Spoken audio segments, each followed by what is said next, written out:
sur leur mariage. Et donc ça avait un grand plaisir qu'aujourd'hui on est réunis pour cela. Ne vous inquiétez pas, ça va pas durer longtemps.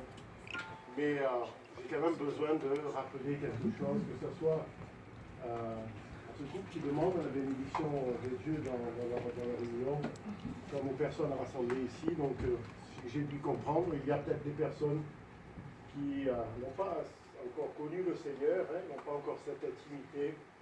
Mais pour nous, la plus belle des grâces, c'est de remettre notre mariage à l'Éternel. Vous savez pourquoi? Amen. Parce que ça va remettre chacun d'entre nous à notre place. L'Éternel a dit un jour à l'homme, il n'est pas bon pour l'homme de rester seul. Dieu avait tout donné à l'homme, tout ce qu'il avait, il avait donné à l'homme. Et quand Dieu regardait l'homme, il a dit, il lui manque quelque chose. Comme si l'homme n'était pas complet sans la femme. Amen. Et donc il va créer la femme et il va dire dans la parole une aide semblable à lui. Une aide semblable à lui. Et une aide semblable à lui, ce n'est pas dans une soumission telle que nous l'entendons. Une aide, en hébreu, c'est Ezer. Ezer, ça veut dire une main puissante, une aide. Bien souvent dans la parole, il est dit l'Éternel est l'Ézer d'Israël, c'est-à-dire l'aide d'Israël. Peut-on dire que Dieu est soumis à Israël? Non, pas du tout. L'aide, on ne doit pas le voir sous une soumission telle que nous le comprenons.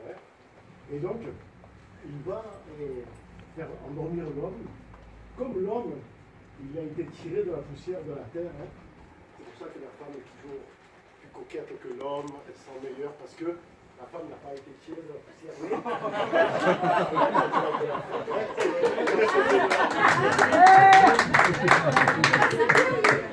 Et donc, Dieu a donné le privilège à l'homme d'une chose. C'est Dieu qui a choisi le nom de la femme. Et Adam va dire, je vais l'appeler femme, parce qu'elle a été tirée.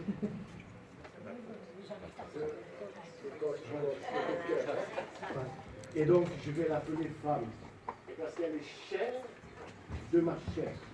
Et je formerai qu'une seule chair avec elle. C'est pour cela que ce mariage, comme nous disons, c'est quelque chose de très important. Aujourd'hui, le mariage est devenu, comme je le disais ce matin, quelque chose de tellement banal. On privilégie beaucoup plus la fête, les habits, je le dis encore ce matin aussi, il y a des gens qui vont s'endetter sur plusieurs années pour prendre un crédit pour pouvoir avoir le plus beau des mariages, comme si c'était un concours des photographes professionnels. Moi, je vais vous dire une chose. Celui qui a choisi le bon chemin aujourd'hui, c'est ce couple qui se présente devant nous. Amen. Ce mariage peut avoir des allures simples, mais c'est lui qui est rempli de bénédictions. Amen. Il a dit la meilleure des voies. Et s'engager dans le mariage, bon, aujourd'hui, j'ai presque 35 ans de mariage. Et donc, c'est pour ça que les personnes ont le droit de se marier, comme ça, ils ont le droit de parler du mariage. Et donc, on disait, 35 ans de mariage, il y a eu des moments difficiles, il y a eu des moments où nous avons passé par la pauvreté, mais